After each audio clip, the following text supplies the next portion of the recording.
谁在nghe lại khung giá lệ chun riang mari sai choi chu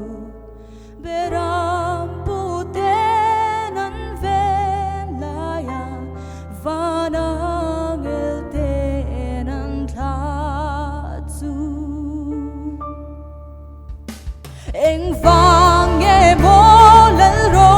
bụi choai ran theng hun do ma tlan be million le mi sinh pha dòng ta dân na ro bụi a then ta hey nghe hi a no ni kan lel ro bụi Krista nghe chu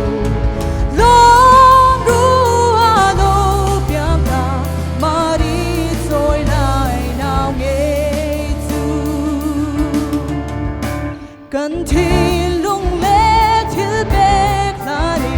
anh lê na y cất lòng u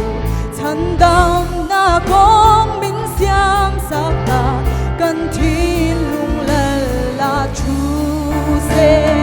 hey nghe hi a lâu đi cần lân râu bùi Krista nghe chu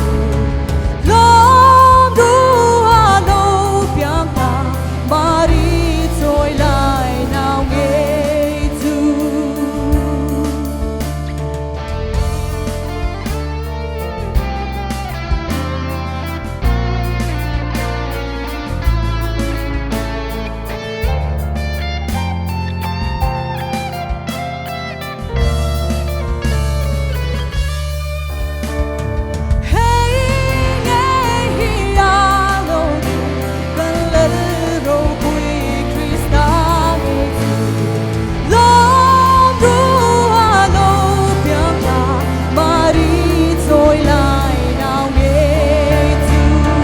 hey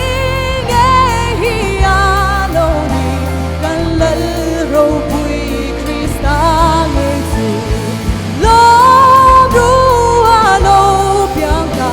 Mari trôi lại nào nghe chu